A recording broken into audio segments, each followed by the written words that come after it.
नमस्कार। आदित्य ठाकरे यांनी निवडणूक आयोगासाठी एक व्हिडिओ शेअर केलेला आहे। मुंबईकर तासन तास उन्हामध्ये ताटकळत उभे आहेत असा दावा आदित्य ठाकरे यांनी केला आणि या संदर्भात त्यांनी एक व्हिडिओ देखील शेअर केलेला आहे।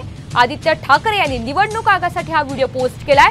मुंबईकर तासन तास उन्हामध्ये ताटकळत उभे आहेत असा दावा आता आदित्य ठाकरे यांच्याकडून करण्यात आला आहे। नमस्कार, हा व्हिडिओ निवडणूक आयोगासाठी आहे। आज मुंबईत मतदान असल्यानंतर अर्थात मुंबईकर सगळे आलेत मतदानाला। आपण पाहतोय सकाळी 7:30 पासून रांग लावून अनेक मुंबईकर तासन तास रांगेत उभे आहेत मतदानासाठी।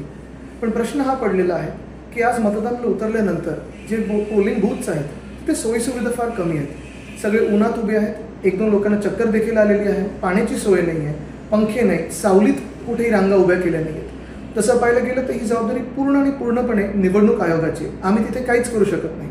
प्रयत्न जरी केला तरी आमच्यावर केस होईल। पण महत्त्वाची गोष्ट हीच आहे की आज आम्ही सगळेच मुंबईकर रस्त्यावर उतरल्यानंतर गेले काही अनेक दिवस आम्ही जे पाहत होतो आपल्याकडून म्हणजे इलेक्शन कमिशनकडून आम्हाला मेसेजेस येत होते, फोन येत होते, सेलिब्रिटीजने घेऊन व्हिडिओ बनवले गेले की मतदानाला उतरा, मतदान करणं तुमचा अधिकार आहे आणि कर्तव्य देखील आहेच।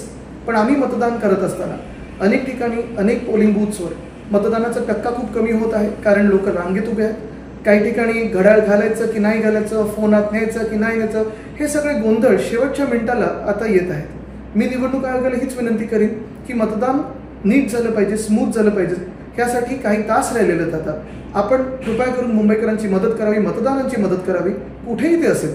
उष्णता वाढत चाललेली आहे, मतदानाचा टक्का देखील वाढेल। पण आज जे मुंबईकर रांगेत उभे आहेत त्यांना तुम्ही मदत करा, कारण आपल्या सर्वांनाच मतदानाची गरज आहे, तो आपला अधिकार आहे आणि हक्क आहे।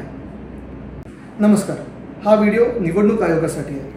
आज मुंबईत मतदान असल्यानंतर अर्थात मुंबईकर सगळे आलेत मतदानाला। आपण